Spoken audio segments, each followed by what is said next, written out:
So, today we're going to be looking at different ways we can make our bass extra strong and punchy when we're making trap beats. We're also going to be looking at our kicks and sidechain compression and see how we can use them to make sure they really bring our bass forward and make them extra strong and punchy. If you enjoyed this video, feel free to hit the subscribe button and the bell notification so you get to see more videos like this. I also stream over on Mixer on Mondays, Wednesdays and Saturdays, so if you'd like to watch me make these videos live or if you have any questions you'd like to ask me, that's the place to go. Links down in the description. Alright, now that we have the basics out of the way, let's get into it. So here are some things I wish I knew when I started making music.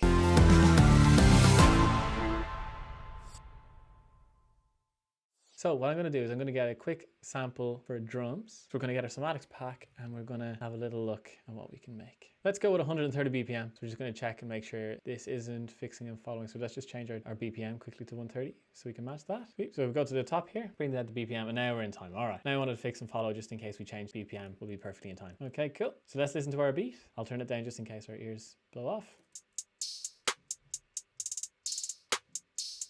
Lovely. Nice chill groove from Somatics is a top drum loop. I didn't want the kick to be in it because I want our kick to be used with the bass. We'll see now in a minute, all right? Hold on to your horses. Patience is key. So let's get a kick sound. Go to splice, kicks. We'll talk about splice in another video because there's a lot of opinions about splice, but we can find some lovely things. Cool. I really like that kick. It is huge. It'll suit the bass that's coming. So I'm thinking, let's go on the one. So one and then the end of the two. So a lot of syncopation here, and then maybe on the three as well. And then we'll copy that across, and then just an extra little hit at the end, just so really brings us around into the loop again. So we have.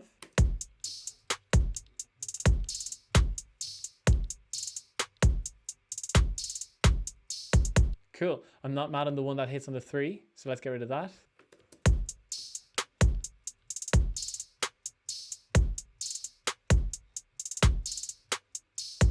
Cool.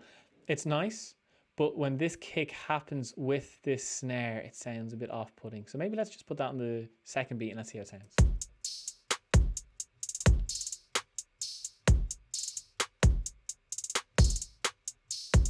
Cool, I like that. So it's really important to make sure your kick is working along with the snare. An example of when it would be okay to put your snare with the kick at the same time would be on the 2 and the 4. If you were going for a 4 to the floor and snare on the 2 and the 4, so it would be ka, ka. You get the idea. Cool, is this what we got?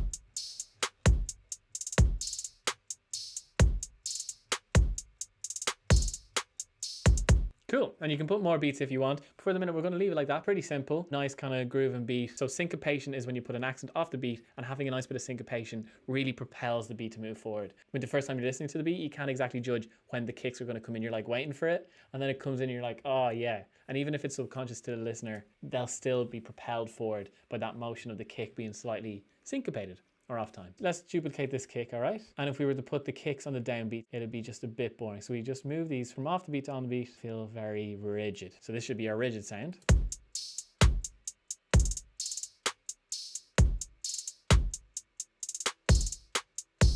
Cool. First 5 did not sound good whatsoever. The last 2 were actually quite nice. And why was that? It was because the snares were actually syncopated. So you still got the propel motion forward because the snares were syncopated, but the rest, these first 5 here sounded very dull.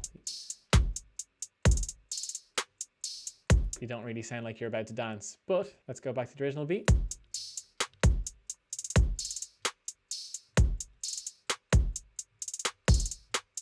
You feel like you're moving forward, there's a bit more groove to it, you kind of want to dance, which is the whole point of music. You want to feel some sort of emotion. Great. All right, there's our first lesson of the day. Now we got to move forward. We have our snares, top line, got hi-hats, and we got kick. Let's just put some chords over it, something really simple, and then we'll be able to put our bass underneath all this to support it, really. Okay, so here we go. Absolutely flying. Okay, chords, let's choose a sound. Let's go for a clav. Why not? Is it just me? That's a very left-sided clav. Cool, I thought my headphones stopped working there for a second.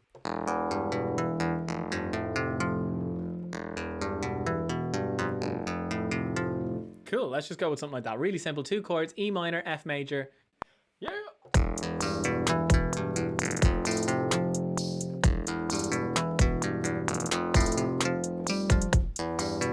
Cool. All right. Okay, so some issues. We got sustain notes. We need to make sure these sustain a little bit more because emptiness is not what we want at all. Empty sounds will just sound a bit awkward, and no one likes awkwardness, especially not when you're trying to groove and feel like a badass. I'm definitely a badass, right? Let's see how this sounds.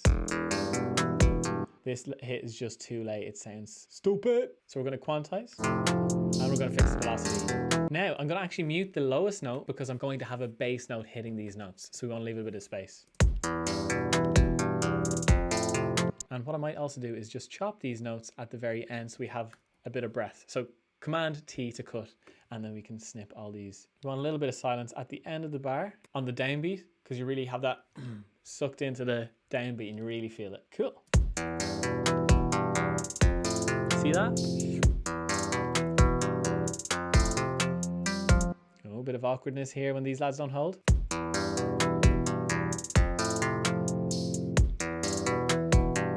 Cool, this guy's a little bit annoying. Nice. Quick sidechain and EQ on the synth. So I just want the synth to be rolled off a little bit gently. It's not gentle at all. Who am I kidding? Just away from the sub frequencies. I don't want to get in the way of any sort of bass. We'll come again to the bass frequencies in a minute. Let's just throw in some Nicky Romero sidechain. Now there's a few ways of doing this. This sidechain is one way. Every quarter beat it will hit in or every in two. Cool, but we can also do that through free plugins in Logic. So let's get our compressor through Dynamics. I'm going to do the exact same thing. So we'd need a sidechain from something. Let's copy this kick again. We're going to mute the track and we're just going to rob one of the audio files. So every time I want to... So anytime this kick hits, our sidechain is going to go down. I'll show you now how to do that in a sec. Perfect. So now with this compressor, what I want to happen is I want a sidechain to come in from our kick sidechain, okay? Oh, forgot to kick sidechain. Now what's happening is the attack tells the volume to come down 0 milliseconds after the first time the volume of the kick goes above our -35 threshold. Okay, so when it hits the -35 threshold, it'll happen in 0 milliseconds. It'll hold it, it'll release it after 21 milliseconds. So we can actually bring that down straight away just to make it a bit tighter with the kick. Now that's a huge compressor. Maybe we should break the ratio down to make the amount, just bring it down a bit less. So that's one way of doing it. And what we might do is keep that sidechain there, but let's follow the kick. Sometimes that's the most enjoyable thing we can do is to follow the actual kick. So anytime the kick hits, we really feel it because the volume of all our keys come down. This is who we want.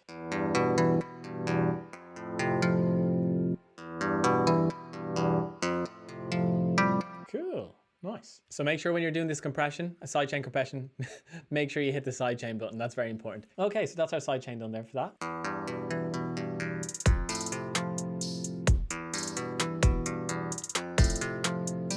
Sweet. So that should be enough for the minute just to get by. Now let's look at these basses we're going to put in.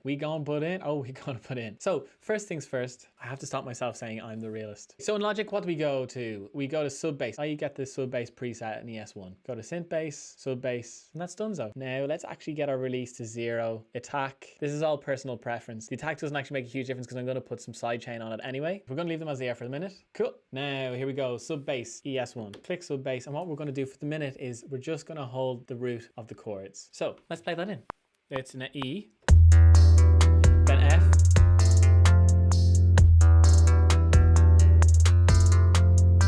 I think we're going to have the chord change on the and of 1. Actually, we might as well stop it on the 1 because at the minute we're quite enjoying the feeling of the suck out at the 1 beat. Sweet. Now let's add another one of those compressors. So what we can do to speed things up is actually press X to bring up our mixer. We're going to go over to our instrument track and we're going to copy by clicking and holding down the Option key. And then all of a sudden we have that sidechain brought over. Let's have a listen.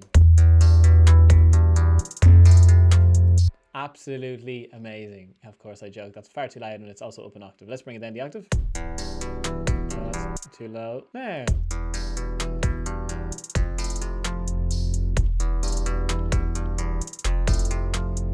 we'll keep that guy going to the end. Sweet. Okay, so we just have an extra little silence on the downbeat of the 2nd bar and on the 4th bar. All right, sweet. Now, what do we want on top of that? So that's our first layer. We have a nice sub bass, just keeping things nice and warm. We will turn this down to a state where it's not really audible as such, but it'll keep you nice and warm in the winter, you know? That's all you want your sub bass to do, keep you nice and warm. It's like a couple of woolly blankets. But the real fire, if we're going to continue with this heat metaphor, the real fire, you know, the hearth, the home centerpiece that everyone likes to go around is that 808, always and forever. So there's a few nice ways of making 808s. What I've done here is, I'll show you how to make this now. So we go into ES2. So if you're in Logic, find the synthesizer 2, ES2, lovely. Probably should make it mono because it's your 808. But look, for the minute, we'll keep it stereo, just keep it feels a little bit thick. Okay, and then we can mess around with things like our release, our attack, and they'll make a huge difference. Okay, so if we're just working with these settings at the minute, you can see those settings. You can copy them for yourself if you want. This is the one I just like. I've been like using at the minute. It's not the prettiest. Let me make that view a little bit bigger.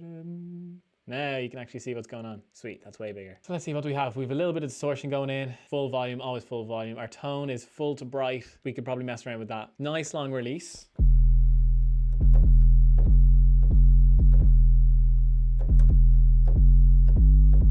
Cool, it's a really long release. So I'll show you what it sounds like if we turn down that release to 0. So wind on 0 milliseconds. Of course, you're gonna get a little bit of click as well. So let's just turn up the release a little bit. Not bad. I kind of like my long. Of course, it depends on how soon you're going to have the notes after each other, because if these notes were, you're going to have overlays of the notes and it's just going to get messy and it won't be very pretty because we have a little bit of time between the notes. It's all good. So I have my attack around 89 milliseconds. We can mess around with all these things if you want. So let's make it longer and we'll show you. Now you're really hearing it. It's not very pretty. And if we made it 0, once again, you're going to have those clicks. You just need things to slide. Let's go back to 89. That's where we were. Cool, I like that sound, pretty nice. Anyway, there's our 808 for the minute. Now, what are we gonna do with this? We're gonna throw in a little bit of distortion or overdrive. It depends on how you're feeling on the day. Sometimes we just want a little bit more beef, but let's record it in and then we'll do our mixing then afterwards. Top tip. So I wanted to hit with the kick because when the kick and the 808s hit at the same time, it gives you a world of power.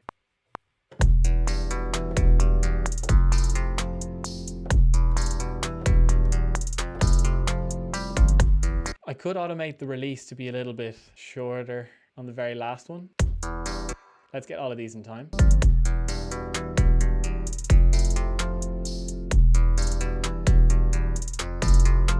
Cool, nice. So let's beef up this. So what I want to do, first thing, I just want to get a little bit of the lows taken away because that sub and 808 are competing. So what I could do is, one option you have is to just have them EQ'd with a slight overlap at 100. That's your first option because our sub bass is EQ currently. Then the 808 take above 100 and the sub is taken below 100. Now, there's another thing we can do. We can move this EQ. We can move this EQ guy back down here. Let's say about 30 or something. We don't need to get too muddy. And so what we can do is sidechain it. And we can use a multi-band compressor as well. But let's just sidechain for the minute, okay? We're actually going to go to the sub bass. We're going to copy another compressor from the other guy. So option and click and drag across. But this sidechain is actually going to come from an instrument. So anytime the 808 hits, it's going to drop down the volume of the sub bass. There's a few ways we can do this. I want the release to be a little bit long because I don't want the sub to come straight back up because the 808's volume is coming down and I want the subs to be a crisscross from that. Inversely proportional, if you will. As the 808 is going down in volume, I want the sub to be going up in volume. They take turns at being at the front and center. Sweet. So let's just have a listen to these two mess around together.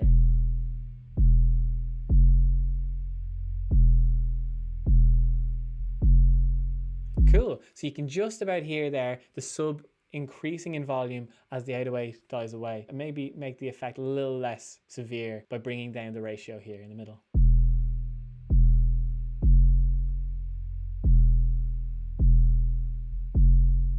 Cool. Now I just realized we don't have this guy hitting at the same time. That's important.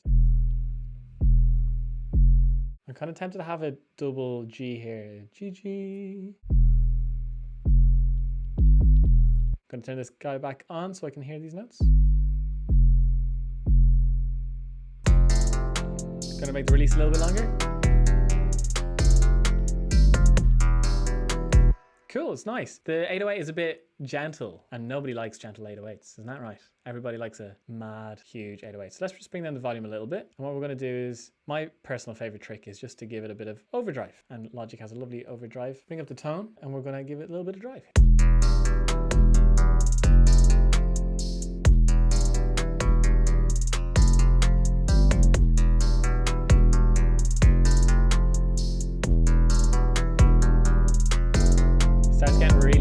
fat and wobbly.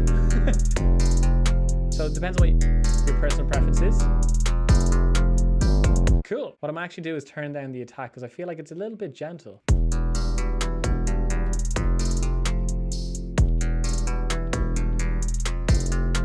Sweet, nice. And a little trick we can do here with the kick is, see the way we have one hit here that's on its own in the 808? Little trick is we can make it a little smaller. Just gonna turn down the kick a little bit. I'm also gonna just EQ a little bit of extra lows because when a drummer hits the kick a little bit less, you're also gonna lose some low end, not just volume. There's a little bit less low frequencies going, so I just wanna cut those a tiny bit to give it more of a more real effect. And we'll call this kick small, all right? Very important. Name your tracks correctly, just in case you give it to a mixing engineer. So now what would be nice, we've a nice 808 and sub there. So let's just go on and let's just throw a few things on top of this beat now. Sure, why not? So what I want to do is double this arpeggiator sort of idea with a different instrument. We're going to copy the sound across, same MIDI, and now let's see if we can find a different sound to work with it. Maybe some mallets. Who doesn't like mallets? Let's just see how this sounds. And maybe throw it up an octave because it's all pretty low frequencies right now. Like an 808's is going to be amazing. Now we want cool, and we want the same sidechain to be happening on that instrument. And maybe let's just cut out some delay would be nice as well. Let's put some delay onto this. If I click on 19 here, bus track pops up on the side, and I'm just going to use this. I don't like my delays to be taking up any low frequencies. And here we go, tape delay. Who doesn't like tape delay? So what I'm thinking is 8 dotted notes could be pretty cool. Let's solo the vibes. I'll turn it up so you can hear it.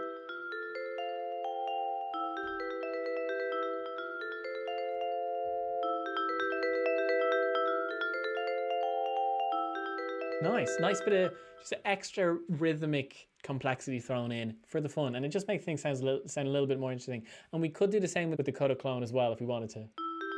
Let's bring in the other guy. Now I want this guy to last a little bit longer, so we're going to have his feedback up so we can last a little bit longer.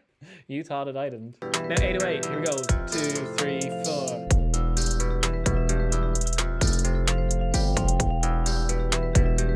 And sub bass as well. Just giving that warmth. Hey, hey, hey, hey, hey. Nice. All right. Okay, hopefully you learned something from that. And if you enjoyed it or learned anything, feel free to hit the subscribe button and the bell notification so you get notified when I release more videos like this. I added 1 or 2 more things to the beat, and you can listen to them now just on the outro. Best of luck with the beat making. Cheers.